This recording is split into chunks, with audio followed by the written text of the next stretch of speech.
8 июл президенти ҷумҳурияи Тоҷикистон пешвои миллат муҳтарам Эмомалӣ Раҳмон дар доираи сафари корӣ ба шаҳру ноҳияҳои вилояти Суғд ба ноҳияи Бобоҷон Ғафуров ташриф оварданд. Дар ин ҷо нахуст сарвари давлат ба фаъолияти коргоҳи нави истеҳсоли орд барои макарон дар назди ҷамъияти дорои масъулияти маҳдуди Ирода Инвест расман оғоз бахшиданд. Коргоҳи мазкур дар доираи татбиқи ҳадафи чоруми стратегии мамлакат саноатикунонӣ бо суръати кишвар ва бо истифода аз сармояи дохилӣ бунёд гардидааст. Иншоо дар масоҳати 2500 метри мураббаъ сохта шудааст. Ба пешвои миллат муҳтарам Эмомалӣ Раҳмон иттилоъ дода шуд ки коргоҳи нав бо таҷҳизоти замонавӣ муҷаҳҳаз буда иқтидори коркарде то 200 тонна гандумро дар як шабонарӯз дорад. Дар корхона бинои осиёб бо таҷҳизоти пурраи коркарди гандум, амбори нигоҳдории ашёи хом бо ғунҷоиши 600 тонна ва амбори нигоҳдории маҳсулоти тайёр мавҷуд мебошад. Таъкид гардид ки орд дар ин ҷо асосан аз гандуми навъи дурум омода гардида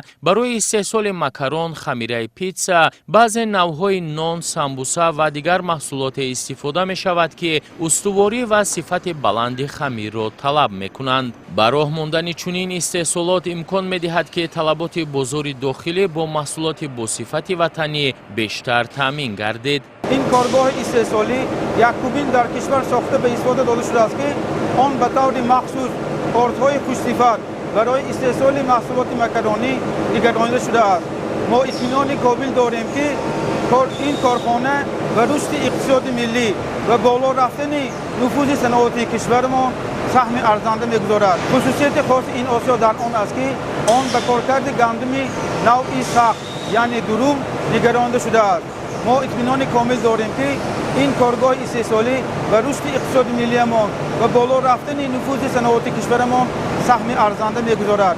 ما صاحبکاران از غمخواری پیوسته پیشوای معظم ملت پرزیدنت جمهوری تاجیکستان محترم امامعلی رحمان به اندازه شدیم و تمام قوه دانش و مهارت خود را بهر شکوفایی تاجیکستان صاحب استقلالمان روانه می‌سازیم.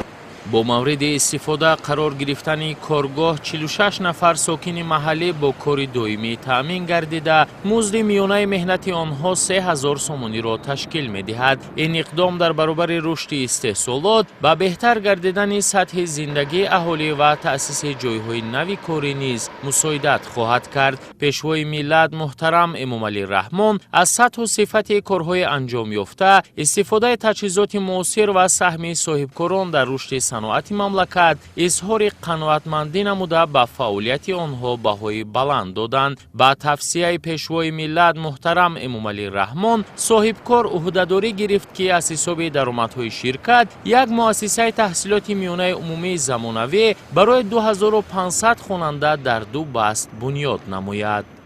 امروز برای ما ساکنان ناحیه باباجان غفورов روزی تاریخی و فراموش نشونده است.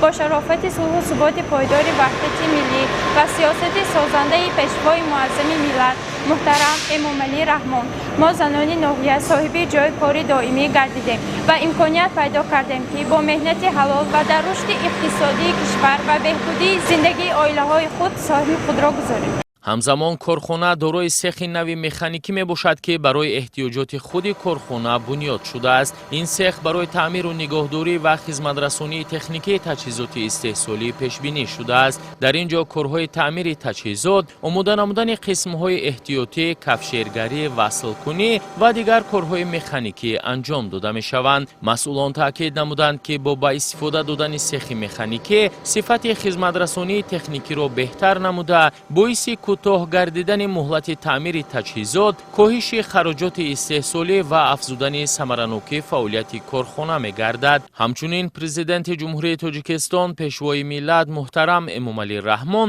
аз намоиши маҳсулоти корхонаҳои саноатии ноҳияи Бобоҷон Ғафуров боздид намуданд. дар намоишгоҳ маҳсулоти гуногуни истеҳсоли ватанӣ ки маҳсули фаъолияти корхонаҳои саноатии ноҳия мебошанд ба маъраз гузошта шуд. аз ҷумла навъҳои гуногуни орд ва маҳсулоти ордӣ, макарон, равғани растанӣ, маҳсулоти паррандапарварӣ, тухми мурғ, хӯроки омехтаи чорво, масолеҳи сохтмонӣ ва дигар маҳсулоти истеҳсолӣ пешниҳод гардид. иттилоъ дода шуд, ки солҳои охир дар ноҳияи Бобоҷон Ғафуров бо дастгирии ҳукумати ҷумҳурии Тоҷикистон ва дар доираи сиясати саноатикунонӣ бо суръати кишвар шумораи корхонаҳои истеҳсолӣ афзоиш ёфта, ҳаҷми истеҳсоли маҳсулоти саноатӣ пайваста зиёд мегардад. корхонаҳои ноҳия бо истифода аз ашёи хоми маҳаллӣ истеҳсоли маҳсулоти рақобатпазирро ба роҳ монда, дар баробари таъмини бозори дохилӣ барои содироти маҳсулот низ имкониятҳои мусоид фароҳам оварданд. зимни боздид, пешвои миллат бо намуд ва сифати маҳсулоти истеҳсолшаванда шинос шуда, ба иқдомҳои соҳибкорону истеҳсолкунандагон дар самти коркарди ашёи хоми ватанӣ, истеҳсоли маҳсулоти ивазкунандаи воридот ва таъсиси ҷойҳои нави корӣ баҳои баланд доданд. сарвари давлат муҳтарам Эмомалӣ Раҳмон таъкид намуданд, ки рушди истеҳсоли ватанӣ,